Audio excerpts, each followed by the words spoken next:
Σε ηλικία 14 ετών διάπεσα για πρώτη φορά τα ματωμένα χώματα της Διδός Σωτηρίου.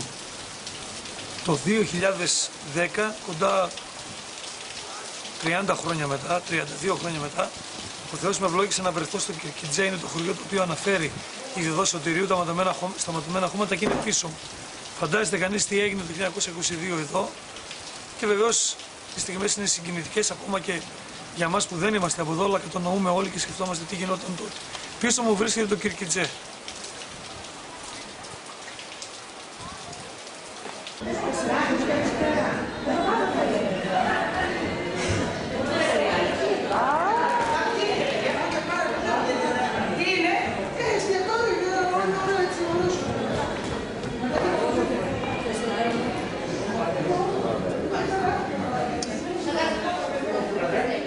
Εδώ δεν είναι. Όχι.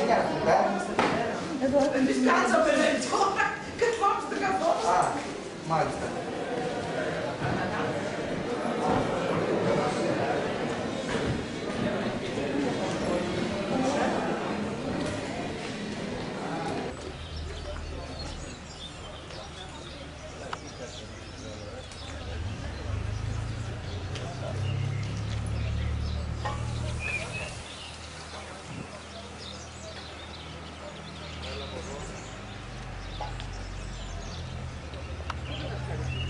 Πίσω μου είναι ένα εστιατόριο, Artemis Restaurant.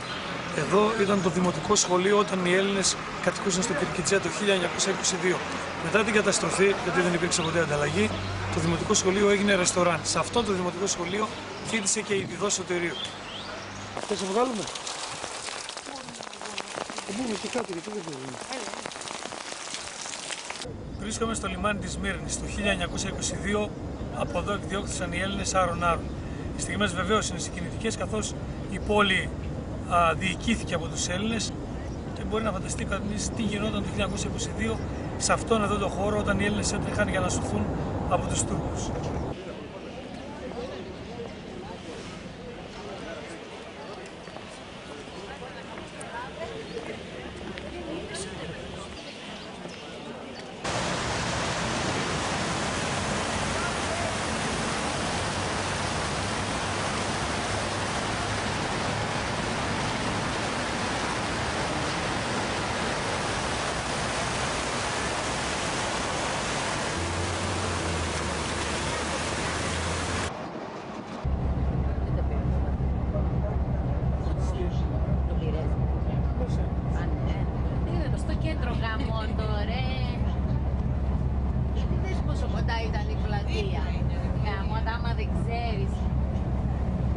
Έπρεπε την πρώτη μέρα να μας το κάνουν αυτό, να δούμε.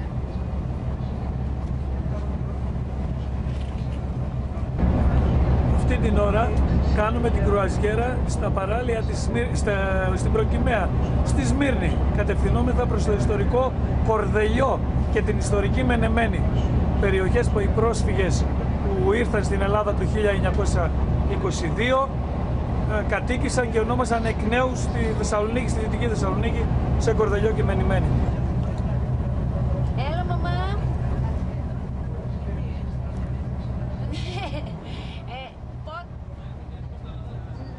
Να είσαι καλά, μαμά, και εσύ.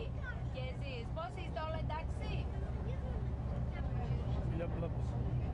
Ωραία. Πού πήγε?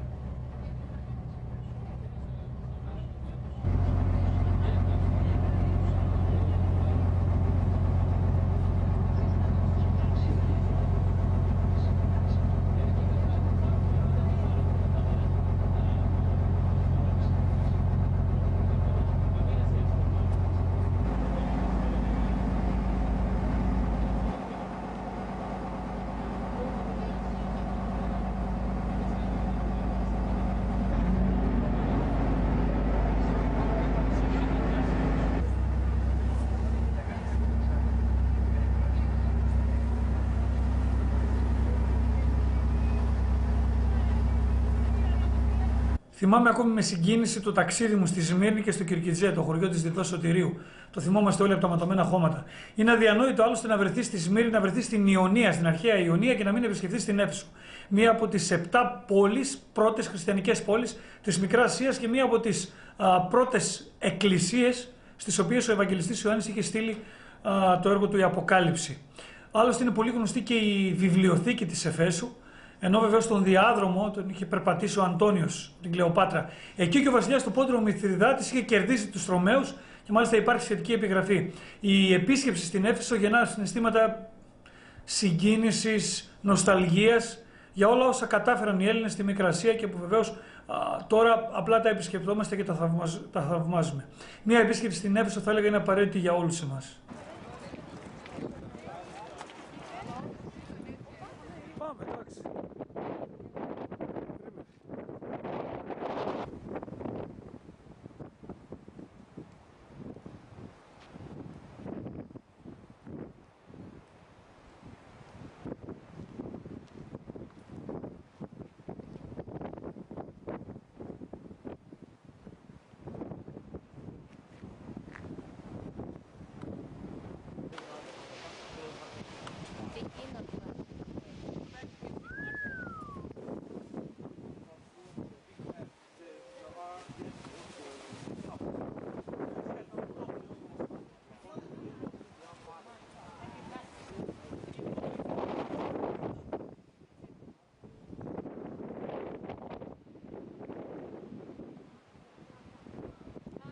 Δεν θέλω.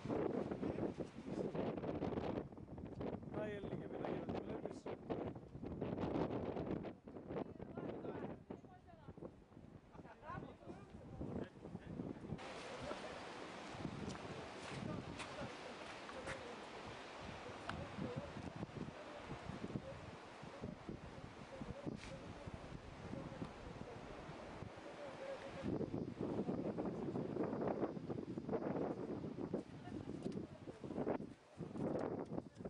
Ω, δες εδώ τι γίνεται, εδώ.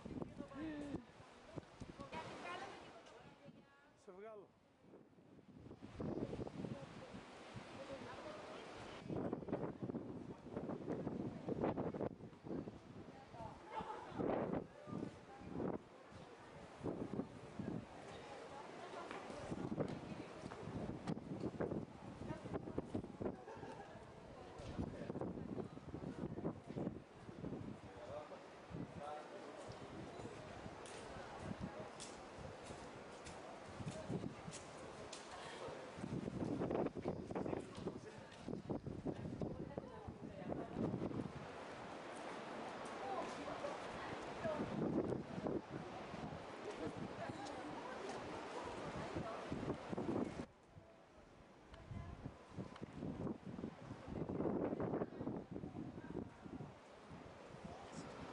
Εδώ βρισκόμαστε στο Μεγάλο Θέατρο της Εφέσου. Αυτό είναι το περίφημο.